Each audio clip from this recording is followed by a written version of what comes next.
So welcome back to this channel guys. आज की इस क्लास में हम लोग पढ़ने वाले हैं जो हमारा पॉलिटिकल साइंस का पहला बुक था, वो जितने भी चैप्टर उसमें थे 9 चैप्टर हम लोग कंप्लीट कर चुके हैं, politics in India since independence. तो अब हम लोग क्या करेंगे, यहाँ पे उस प्रैक्टिस करेंगे जो सीयूटी में एमसीक्यू पूछे जाते हैं। तो कुछ जो मोस्ट इंपॉर्टेंट एमसीक्यू हैं वो हम लोग यहाँ पे देखेंगे वन बाई वन। हमारा ये जो पूरा पीडीएफ है एमसीक्यू का कुछ ऐसे डिवाइडेड है कि 10-10 एमसीक्यू सब चैप्टर से आएंगे। तो इस वाले सेशन में हम लोग सभी चैप्टर का एमसीक्यू यहाँ पे नहीं कर पाएंगे, बस हम लोग 5th चैप्टर तक का क्या हो पाएगा, यहाँ पे एमसीक्यू हो पाएगा। तो यहाँ पे सबसे पहले स्टार्टिंग के 10 जो एमसीक्यू है वो किस चैप्टर से होंगे। हमारे जो पहला चैप्टर है चैलेंजेस ऑफ नेशन बिल्डिंग, इसका तो यहाँ पे पहला जो दे रखा है, the biggest challenge before India after independence was option A economic inequality, option B nation building, option C industrial development, option D foreign relation. तो इसका जो करेक्ट आंसर है ये क्या हो जाएगा, ऑप्शन बी। जैसे ही हमारा देश आज़ाद होता है तो उस समय हमारे सामने सबसे बड़ा सवाल इसी चीज़ का आ गया था कि हम लोग अपने देश को बनाएंगे कैसे फिर से, जिस कारण से सबसे बड़ा चैलेंज क्या है हमारा, नेशन बिल्डिंग का। दूसरा क्वेश्चन यहाँ पे है, who played a key role in integrating princely state into India. Option A Jawaharlal Nehru, option B doctor Rajendra Prasad, option C Sardar Vallabh Bhai Patel, option D Bhimrao Ambedkar. तो जो इसका करेक्ट आंसर है, इसका करेक्ट आंसर क्या हो जाएगा, ऑप्शन सी सरदार वल्लभ भाई पटेल। इन्हीं को श्रेय दिया जाता है कि उस समय जितने भी प्रिंसली स्टेट थे उनको भारत के साथ विलय कराने में किसी का सबसे बड़ा योगदान माना जाता है, वो किनका है, सरदार वल्लभ भाई पटेल का। इसीलिए इनको हम लोग आयरन मैन भी बोलते हैं। फिर नेक्स्ट क्वेश्चन इसी पे दे रखा है कि कितने प्रिंसली स्टेट एग्जिस्ट करते थे जब देश आजाद हुआ था उस टाइम पे। तो ऑप्शन ए है 200, ऑप्शन बी है 300, ऑप्शन सी है 565, ऑप्शन डी है 700। तो जो इसका करेक्ट आंसर क्या हो जाएगा, 565 टोटल प्रिंसली स्टेट थे जब हमारा देश आजाद हुआ था। तो इन सबको भारत में विलय कराने का श्रेय किसको दिया जाता है, सरदार वल्लभ भाई पटेल को। फिर आगे जो हमारा नेक्स्ट क्वेश्चन है, which state was integrated in India through military action. Option A Junagadh, option B Hyderabad, option C Mysore, option D Bhopal. तो इसका करेक्ट आंसर हो जाएगा हमारे यहाँ पे क्या, हैदराबाद। तो हैदराबाद में क्या होता है कि कुछ ऐसे प्रिंसली स्टेट थे जो इंडिया के साथ नहीं आना चाहते थे, वो पाकिस्तान के साथ जाना चाहते थे। उसमें से एक जूनागढ़ था और एक हैदराबाद था। दोनों एरिया में यहाँ पे हिंदू जो पॉपुलेशन था उसमें हिंदू मेजॉरिटी में थे, पर वहाँ के जो रूलर थे वो कौन थे, मुस्लिम थे। हैदराबाद के सिनेरियो में यहाँ पे जो निज़ाम थे वो क्या थे, यहाँ पे हैदराबाद को रूल कर रहे थे। तो निज़ाम का क्या नाम था, या फिर हमको पाकिस्तान के साथ जाने दो, नहीं तो हमको एक यहाँ पे आज़ाद देश बन के रहना है। तो ये अपना डिसीजन फाइनल करने के लिए 1 साल का भारत सरकार से समय मांगते हैं। पर इसी समय मांगते समय क्या किया जाता है, इन्हीं के लोगों के द्वारा, जिनको हम लोग रजाकार बोलते हैं, जो वहाँ पे हैदराबाद में हिंदू पॉपुलेशन था उनको मारना शुरू कर दिया जाता है, कन्वर्जन शुरू हो जाता है, ताकि जो हिंदू पॉपुलेशन है वो क्या कम हो जाए। तो ये सब देखते हुए भारत सरकार हमारे यहाँ पे क्या एक्शन में आ जाएगी और यहाँ पे क्या किया जाएगा, होम मिनिस्ट्री उस समय पटेल जी के पास था, वो यहाँ पे आर्मी को भेजेंगे और 2 दिन के अंदर ही हैदराबाद को भारत में यहाँ पे विलय करा लिया जाएगा। नेक्स्ट क्वेश्चन है, the policy of linguistic reorganisation of state was accepted in. Option A 1950, option B 1953, option C 1956, option D 1960। तो इसका करेक्ट आंसर क्या होगा, इसका करेक्ट आंसर होगा 1956। तो देखो, जैसे ही हमारा देश आज़ाद हुआ तो उसके बाद हमारे सामने बहुत सारे क्वेश्चन आ गए। उसमें से एक था कि लोग यहाँ पे लैंग्वेज के बेसिस पे अपने लिए अलग अलग स्टेट का मांग करने लगे थे। तो सबसे पहले ये आंदोलन कहाँ से शुरू होता है, जो उस समय तमिलनाडु मद्रास था, यानी प्रेजेंट डे तमिलनाडु, आंध्र प्रदेश, तेलंगाना, कर्नाटका, ये सब का एरिया। तो उस एरिया में जो तेलुगु बोलने वाले लोग थे वो अपने लिए एक अलग से स्टेट का मांग करते हैं, आंध्र प्रदेश का। तो उसी से ये क्या होता है, जो लिंग्विस्टिक स्टेट पॉलिसी का ये मांग किया जाता है, और आगे चलकर भारत सरकार इसको फाइनली कब मान लेगी इनकी डिमांड को, 1956 में। इसी लिंग्विस्टिक रीऑर्गेनाइजेशन एक्ट से आगे चलकर इंडिया के टोटल 14 स्टेट हमारे सामने बनकर आएंगे। आगे चलकर बॉम्बे जो महाराष्ट्र बनता है मराठी के लिए, वो भी इसी एक्ट से आएगा, या फिर जो गुजरात बनता है गुजराती जो बोलते हैं उनके लिए, ये सब किस एक्ट के थ्रू आने वाला है, जो स्टेट रीऑर्गेनाइजेशन एक्ट है उसके थ्रू। फिर नेक्स्ट क्वेश्चन हमारा है, the first state created on linguistic basis was. अभी मैंने इसका आंसर दे दिया, इसका आंसर क्या होगा, option A option B Andhra Pradesh. अब हमारा नेक्स्ट क्वेश्चन यहाँ पे क्या है, the official language controversy was related to English versus Sanskrit, Hindi versus Urdu, option C Hindi versus English, option D Hindi versus Bengali. तो इसका आंसर होने वाला है option C Hindi versus English. तो इसमें क्या था कि जब हमारा देश आज़ाद हुआ तो उस समय हिंदी और इंग्लिश को क्या किया जाता है यहाँ पे ऑफिशियल लैंग्वेज के रूप में यहाँ पे उसको दर्जा दिया जाता है, ताकि क्या हो, जो गवर्नमेंट पार्लियामेंट में या फिर जो भी गवर्नमेंट सर्विसेज है या फिर डॉक्यूमेंट्स है उसमें ये दोनों लैंग्वेज चल सके। पर ये जो इंग्लिश का टाइम पीरियड था इसको रखा 10 साल के लिए रखा गया था कि आगे चलकर इंग्लिश को हटा दिया जाएगा। पर साउदर्न स्टेट से हिंदी के विरोध में यहाँ पे अपोजिशन शुरू हो जाता है और वो लोग चाहते हैं कि नहीं, इंग्लिश भी यहाँ पे रहना चाहिए। नेक्स्ट क्वेश्चन है हमारा, which commission recommended linguistic reorganisation of state. Option A planning commission, option B state reorganisation commission, option C Mandal commission, option D Sarkaria commission.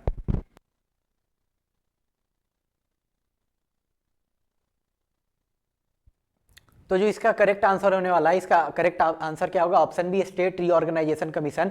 ये बैठाया जाता है इंडियन गवर्नमेंट के द्वारा जब यहाँ पे तेलंगाना में उस समय तमिलनाडु के अंडर में क्या हो जाता है, तेलुगु लोगों के द्वारा यहाँ पे मास प्रोटेस्ट हो जाता है और हंगर स्ट्राइक पर बैठे रहते हैं वो यहाँ पे मर जाएंगी, जिस कारण से यहाँ पे आगे चलकर भारत सरकार को स्टेट रीऑर्गेनाइजेशन एक्ट कमीशन यहाँ पे बैठाना पड़ेगा।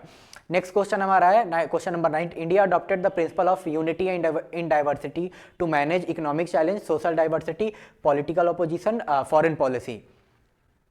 तो इसका आंसर क्या हो जाएगा यहाँ पे, यूनिटी इन डाइवर्सिटी। इसी से हमारा क्या समझ आ रहा है, सोशल डाइवर्सिटी हमारा आंसर हो जाएगा। क्या कि भारत में यहाँ पे अलग अलग प्रकार के, अलग अलग लैंग्वेज, अलग अलग धर्म, अलग अलग कास्ट के बहुत सारे लोग यहाँ पे कल्चर के बेसिस पे, लैंग्वेज के बेसिस पे, रीजन के बेसिस पे बहुत सारे अलग अलग लोग हैं। तो ये जो हमारा यहाँ पे यूनिटी इन डाइवर्सिटी का कॉन्सेप्ट अपनाया जाता है, ये कहाँ से लेकर आया जाएगा, सोशल डाइवर्सिटी मैनेज करने के लिए। नेक्स्ट क्वेश्चन हमारा क्या है यहाँ पे, Jammu and Kashmir was granted special status under, बहुत इजी क्वेश्चन है इसका, बहुत इजी आंसर है इसका। Option A article 356, option B 370, option C 368, option D 32। तो इसका आंसर हो जाएगा आर्टिकल 370। आगे चलकर भारत सरकार 2019 में क्या करेगी, आर्टिकल 370 को यहाँ पे अबॉलिश कर देगी, जो जम्मू कश्मीर को स्पेशल स्टेटस मिला रहता है उसका। अभी तक हम लोग जो पहला चैप्टर हमारा था nation building, challenges of nation building, उसका 10 क्वेश्चन किए। अब हमारा नेक्स्ट जो चैप्टर है era of one party dominance यानी कांग्रेस का, इसमें से अब 10 क्वेश्चन हम लोग करने वाले हैं। तो जो 11 नंबर क्वेश्चन है, which party dominated Indian politics after independence, बहुत इजी आंसर है इसका, क्या हो जाएगा, option C Congress. Next question है the dominance of Congress was mainly due to weak opposition, option C military support, option C foreign aid, option D media control. तो इसका answer क्या हो जाएगा, 12th का आंसर होगा यहाँ पे ऑप्शन ए, कि उस समय जो अपोजिशन थी क्या थी, बहुत ज़्यादा वीक थी, जिस कारण से कांग्रेस का यहाँ पे डोमिनेशन उस पूरे टाइम पीरियड पे था। The Congress system refers to one party rule, coalition politics, dominant party system, two party system.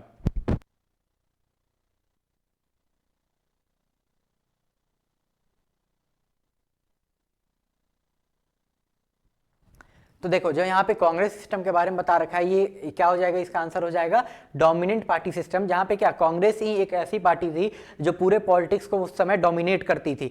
पूरे पॉलिटिक्स पे, पूरे इंडिया के पॉलिटिक्स पे किसका दबदबा था उस समय, कांग्रेस का। तो फिर नेक्स्ट क्वेश्चन हमारा क्या है, हमारे देश के पहले प्रधानमंत्री कौन है, तो इसका बहुत बेसिक आंसर है पंडित जवाहरलाल नेहरू। फिर हमारा क्या है, the first general election in India was held in, option A 47, option B 48, option C 51, 52, option D 55।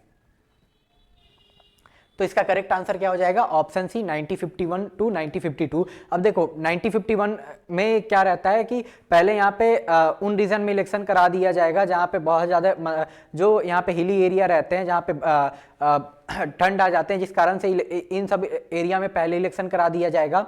और आगे चलकर मार्च के टाइम पर जो रेस्ट ऑफ द इंडिया में इलेक्शन कब होता है, 1952 में, मार्च के मंथ में।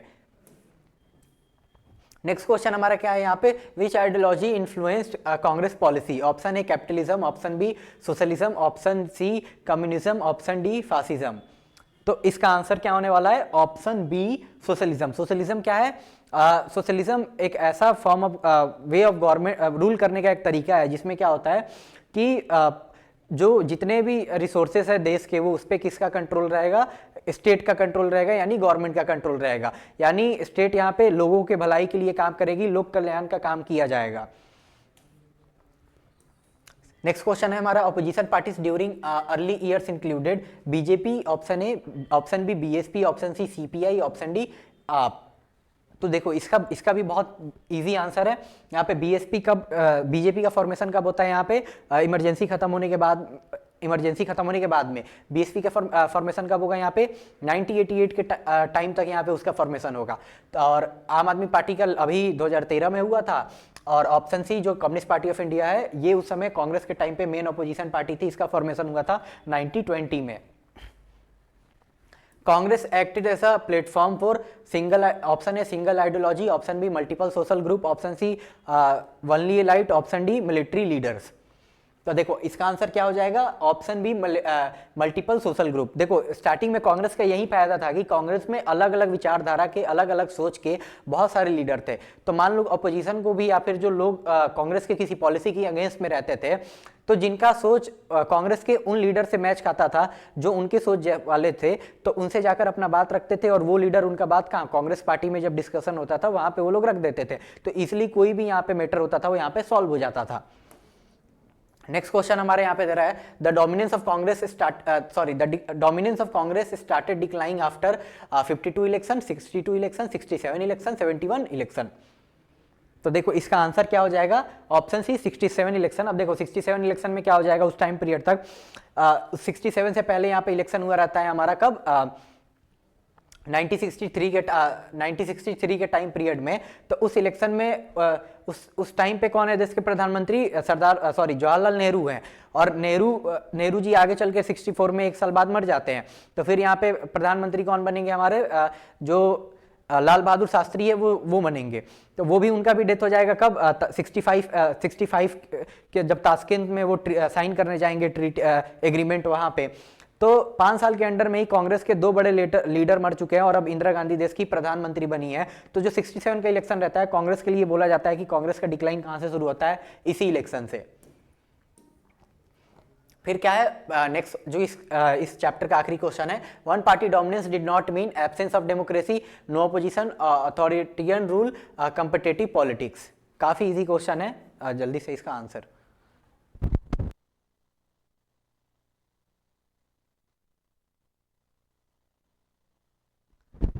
हाँ तो देखो क्वेश्चन नंबर 20, इसका आंसर क्या हो जाएगा, ऑप्शन सी अथॉरिटियन रूल। तो यहाँ पे क्या बोल रखा है कि यहाँ पे वन पार्टी डोमिनेंस का ये मतलब नहीं होता है कि यहाँ पे हम लोग डिक्टेटर की तरह, यहाँ पे तानाशाह की तरह यहाँ पे क्या किया जाएगा, अपने बात को बोला जाएगा या फिर वैसे देश को चलाया जाएगा। अब हमारा नेक्स्ट चैप्टर क्या है, प्लान डेवलपमेंट। इससे 10 क्वेश्चन यहाँ पे आएंगे। तो 21 क्वेश्चन नंबर क्या है, India adopted a plan model of development inspired by USA, USSR, UK, China. तो इसका आंसर क्या हो जाएगा, ऑप्शन बी यूएसएसआर। क्यों, क्योंकि इंडिया को ऐसा लगता है कि उस समय वर्ल्ड वॉर 2 के टाइम पे क्या होता है, उस टाइम पीरियड थे या फिर उससे भी पहले ही पूरे वर्ल्ड में यूरोप का जहाँ पे जो कैपिटलिस्ट इकोनॉमी था वो एक टाइम पे डाउन चल रहा था पूरे मार्केट में, वहाँ पे ग्रेट डिप्रेशन के कारण 1928 के। पर उसी टाइम पीरियड पे जो यूएसएसआर का इकोनॉमी था वो क्या हो रहा था, यहाँ पे वो तेजी से ग्रो कर रहा था। तो इंडिया भी स्टार्टिंग से, इंडिया के जो लीडर थे देश आजाद होने से पहले ही, वो यूएसएसआर के जो इकोनॉमी यहाँ पे डेवलपमेंट का तरीका था उससे ज्यादा प्रभावित है। तो इंडिया भी उसी को अपनाता है। The planning commission was set up in option A 47, option B 50, option C 52, option C 1955।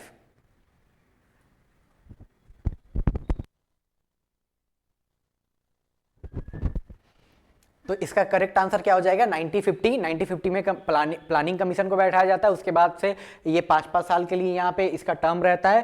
हर 5 साल में प्लानिंग कमीशन आने वाले कैसे 5 साल को रूल करना है वो बताता था। आगे चलकर इसी प्लानिंग कमीशन को एक बॉडी से रिप्लेस किया जाएगा जिसका नाम है नीति आयोग, कब 2014 में, जब मोदी जी यहाँ पे देश के प्रधानमंत्री बनेंगे।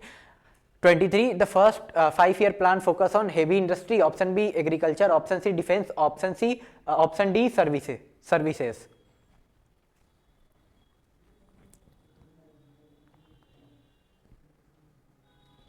तो इसका आंसर क्या हो जाएगा, यहाँ पे इसका आंसर हमारा होने वाला है ऑप्शन सी हेवी मशीनरी। इसका क्या आंसर हो जाएगा यहाँ पे, इसका आंसर क्या हो जाएगा यहाँ पे, ऑप्शन बी एग्रीकल्चर। देखो पहला फर्स्ट प्लानिंग कमीशन पे हम लोग का ज्यादा ध्यान किस पे था, जो एग्रीकल्चर था उस पे था। फिर जो हमारा नेक्स्ट प्लानिंग कमीशन आता है उसमें हमारा ज्यादा ध्यान किस पे रहता है, जो हेवी मशीनरी रहते हैं उस पे रहता है। फिर नेक्स्ट क्वेश्चन क्या दे रखा है, the second 5-year plan emphasises. अब देखो इसका आंसर अभी मैं बता दी हूं, इसका आंसर क्या होगा, option C heavy industry. Next हमारा क्वेश्चन क्या है यहाँ पे, who was the chief architect of second 5 year plan. तो ऑप्शन है Nehru, option B P C Mahalanobis, option C Amartya Sen, option D D R जेडगिल।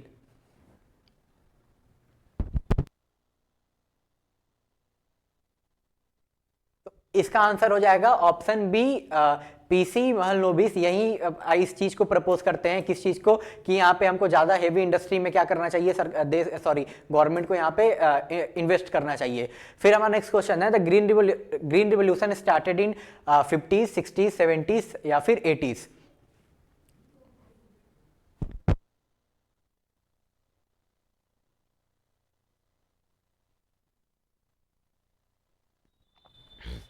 तो इसका आंसर क्या, करेक्ट आंसर होगा ऑप्शन बी 60s। यहाँ पे 1960 के बाद से ही यहाँ पे क्या हो जाता है, ग्रीन रेवोल्यूशन का जो टाइम पीरियड रहता है उस पर हम लोग इन्वेस्ट करना शुरू कर देते हैं। नेक्स्ट क्वेश्चन यहाँ पे क्या है, green revolution mainly benefited small farmers, landless labour, big farmers, option D tribal area. तो इसका आंसर क्या होने वाला है, option C big farmer. Green revolution से सिर्फ पंजाब, हरियाणा, वेस्टर्न उत्तर प्रदेश के जो बड़े किसान रहते हैं उन्हीं को ज्यादा फायदा होता है, जिस कारण से आगे चलकर वो लोग क्रॉप का क्या कर देता है, लोग कमर्शियलाइजेशन कर देता है, यानी एग्रीकल्चर को वो लोग अपना बिजनेस बना देता है। अभी भी इंडिया में ग्रीन रिवोल्यूशन को अच्छे से इंप्लीमेंट ना करने के कारण ही पूरे इंडिया में जो फार्मर का कंडीशन है सब जगह एक बराबर नहीं है। नेक्स्ट क्वेश्चन क्या है हमारा, India adopted a mix economy model combining A capitalism and communism, option B socialism and monarchy, option C feudalism and capitalism, option D liberalism and monarchy. तो इसका करेक्ट आंसर होने वाला है option A capitalism and communism. Next question यहाँ पे हमारा क्या दे रखा है, plan development aim to reduce, option A political competition, option B poverty and inequality, option C democracy, option D federalism. तो देखो यहाँ पे प्लान डेवलपमेंट का लाया ही इसलिए गया था ताकि जो देश में यहाँ पे गरीबी थी या फिर लोगों के बीच में असमानताएं थी कि किसी के पास बहुत ज्यादा पैसा है, किसी के पास है ही नहीं, उसी को यहाँ पे क्या किया जाए, कम किया जा सके, जिस कारण से यहाँ पे प्लान कमीशन को लाया गया था। नेक्स्ट क्वेश्चन है, critics of the planning commission argued it led to, option A fast growth, option B more equality, option C bureaucratic control, option D innovation. तो देखो यहाँ पे इसका जो आंसर क्या होगा, इसका आंसर होगा 30 का, option C bureaucratic control. Planning commission को देखो इंप्लीमेंट कराने का जिम्मेदारी किसको दिया जाएगा, जो ब्यूरोक्रेट होते हैं उन्हीं को दिया जाएगा, जिस कारण से क्या हो जाएगा कि ये उनके कंट्रोल में आ जाएगा, जिस कारण से इसका इंप्लीमेंटेशन होगा अच्छे से नहीं होगा, ये किसका क्या नाम है, जो क्रिटिक्स रहेंगे उनका। अब हमारा जो नेक्स्ट यहाँ पे चैप्टर है इंडिया एक्सटर्नल रिलेशन, उसके कुछ इंपॉर्टेंट एमसीक्यू है वो हम देखेंगे। तो यहाँ पे 31 नंबर जो एमसीक्यू है, India foreign policy was based on military alliance, option B neutrality, option C non alignment, option C isolation. तो इसका करेक्ट आंसर क्या होने वाला है यहाँ पे, ऑप्शन सी नॉन अलाइनमेंट। हमारा क्या था पॉलिसी, फॉरेन पॉलिसी क्या था कि ना हमको उस टाइम पीरियड पे, कोल्ड वॉर के टाइम पीरियड पे, ना हमको यूएस के साइड रहना है, ना ही यूएसएसआर के साइड रहना है। The leader associated with the non align movement was, option A Mahatma Gandhi, option B Jawaharlal Nehru, option C Subhash Chandra Bose, option D Indira Gandhi.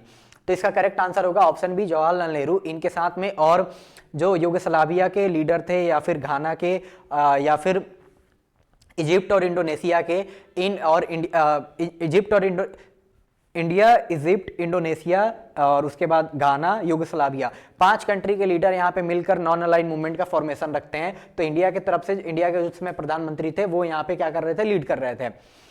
Next question है, नैम यानी non align movement was form during, option A cold war, option B first world war, option C post cold war, option D colonial era.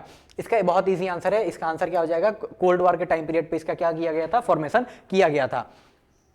Next question है हमारा, the Panchsheel agreement was signed with, option A Pakistan, option B China, option C USA, option D USSR.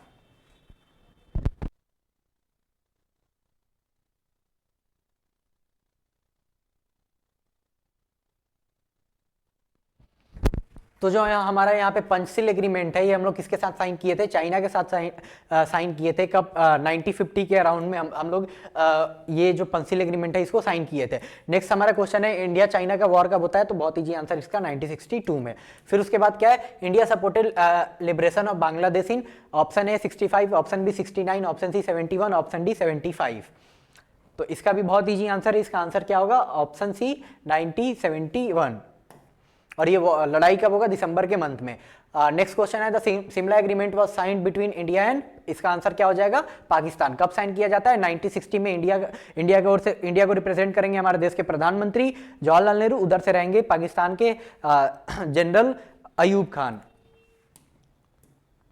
Next question है India foreign policy emphasizes expansionism, option A expansionism, option B peaceful coexistence, option C militarism, option D colonialism. अब देखो इसका भी बहुत easy answer है, इसका answer क्या होगा, ऑप्शन बी पीसफुल कोएग्जिस्टेंस। क्या यानी जितने भी कंट्री इस वर्ल्ड में है वो क्या यहाँ पे एक साथ शांति से रहे, ये भारत का क्या है फॉरेन पॉलिसी था उस टाइम पे, अभी भी वही है। ऑप्शन नेक्स्ट क्वेश्चन हमारा क्या है यहाँ पे, India tested its first nuclear device in, option A 1965, option B 1971, option C 1974, option D 1998। इसका आंसर होने वाला है ऑप्शन सी 1974। इसी ऑपरेशन को हम लोग किस नाम से जानते हैं, ऑपरेशन लाफिंग बुद्धा। उस समय हमारे देश की प्रधानमंत्री इंदिरा गांधी थी। नेक्स्ट क्वेश्चन है हमारा non align movement aim to protect the interest of, option A super power, option B developing country, option C European nation, option D capitalist state. अब देखो नॉन अलाइन मूवमेंट का फॉर्मेशन इसलिए किया गया था कि उस समय जितने भी डेवलपिंग कंट्रीज थे उनको हम लोग क्या करें, दोनों साइड, जो यहाँ पे यूएस का साइड था या फिर यूएसएसआर का साइड था, हम लोग उन जितने भी डेवलपिंग कंट्रीज है उन दोनों साइड हम क्या करना है, उनको जाने नहीं देना है।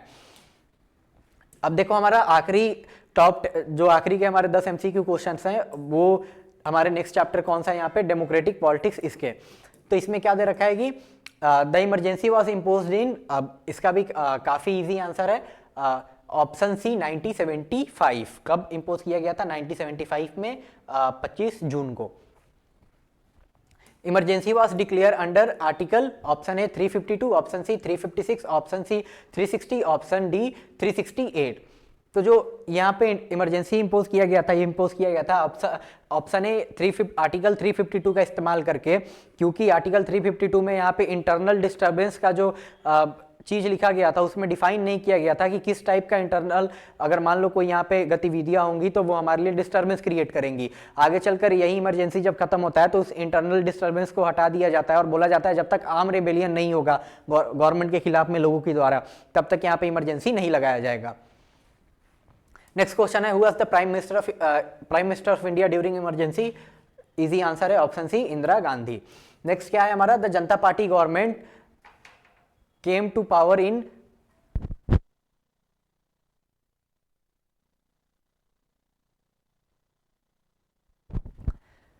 the Janata Party government came to power in, option A 1975, option B 1977, option C 1980, option D 1984। तो देखो इसका करेक्ट आंसर क्या होने वाला है, ऑप्शन बी जो हमारा यहाँ पे है 1977। जब इमरजेंसी खत्म होगा उसके बाद देश में लोकसभा चुनाव होगा तो उसमें क्या होगा, कांग्रेस पार्टी बुरी तरीके से चुनाव हार जाएगी और जो जनता पार्टी का गवर्नमेंट, जनता पार्टी रहती है वो यहाँ पे गवर्नमेंट बनाने में सक्सेसफुल रहेगी। और आगे चलकर हमारे देश के प्रधानमंत्री उस टाइम पे कौन बनेंगे, जो हमारे मुरारजी देसाई थे वो बनेंगे।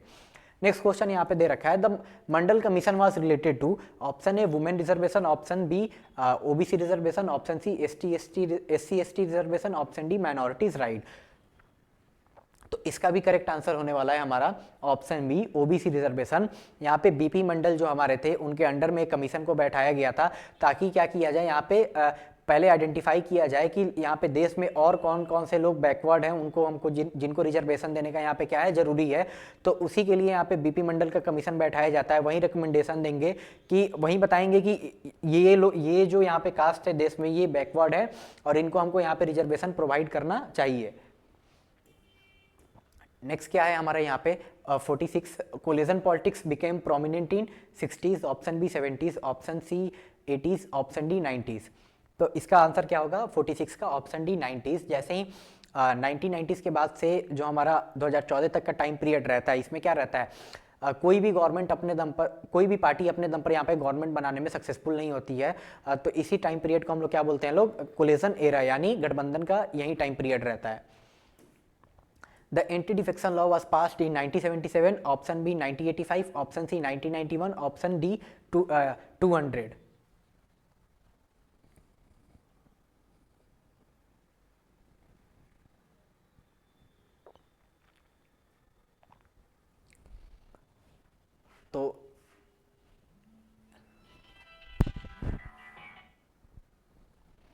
तो इसका करेक्ट आंसर क्या होने वाला है यहाँ पे, जो ऑप्शन बी है हमारा 1985, ये हमारा क्या होगा, करेक्ट आंसर होगा। आगे चलकर इसमें 2000 के बाद में आगे चलकर इसमें 1991 के अराउंड में इसमें अमेंडमेंट लेकर आया जाएगा, जिस कारण से जो एंटी डिफेक्शन लॉ बनाया गया था वो ज़्यादा स्ट्रांग नहीं रहता है, तो उसी में कुछ अमेंडमेंट लेकर आया जाएगा, जिसमें क्या रहेगा कि जब तक 2/3 ऑफ द पार्टी के जितने भी इलेक्टेड रिप्रेजेंटेटिव है वो स्विच नहीं करेंगे, अगर उतना नहीं करेंगे तो क्या हो जाएगा, उनका जो चुनाव वो जीत रखे हैं वो यहाँ पे इनवैलिड हो जाएगा अगर वो पार्टी चेंज करते हैं तो। नेक्स्ट हमारा दे रखा है question number 48, which amendment strengthen panchayati raj, option A 42, option B 44, option C 73, option D 86।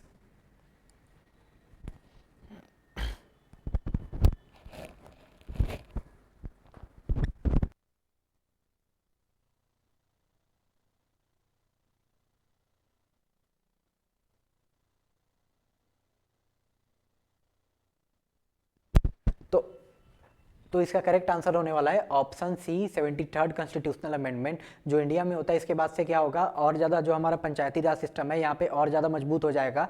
उससे पहले यहाँ पे जब एक चुनाव बार बार मतलब हर एक फिक्स 5 ईयर के बाद चुनाव नहीं होता था, जब ये फाइनली इंप्लीमेंट हो जाएगा 73rd कॉन्स्टिट्यूशनल अमेंडमेंट, तो हर 5 साल बाद यहाँ पे पंचायती लेवल पे यहाँ पे अलग अलग पोस्ट के लिए क्या होगा, यहाँ पे चुनाव होगा। और इसी के अंडर में एक स्टेट इलेक्शन कमीशन का भी बॉडी को यहाँ पे बनाया जाएगा, ताकि वो लोग क्या करें, और जितने भी स्टेट हैं उन स्टेट में वो लोग यहाँ पे क्या इलेक्शन कराएं हर एक फिक्स टाइम पीरियड के बाद।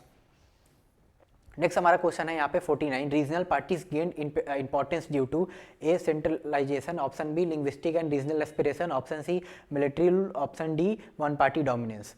तो इसका आंसर क्या हो जाएगा, रीजनल पार्टी को इतना ज़्यादा महत्व क्यों मिलता है, क्योंकि यहाँ पे लिंग्विस्टिक और रीजनल, जो लोगों का यहाँ पे लिंग्विस्टिक और रीजनल एस्पिरेशन रहता है, सबका अपना अपना अलग रहता है। तो जो जिनका बात यहाँ पे करेगा, जिस रीजन से रहेगा, वो लोग जो मतलब उस एरिया के लोग रहते हैं वो रीजनल पार्टी को यहाँ पे वोट देते हैं, जिस कारण से इनका उस टाइम पीरियड पर ज़्यादा इंपॉर्टेंस निकल कर आता है। नेक्स्ट हमारा आज का क्लास का आखिरी क्वेश्चन जो दे रखा है यहाँ पे, Indian democracy is described as, option A authoritarian, option B elitist, option C federal and democratic, option C unitary.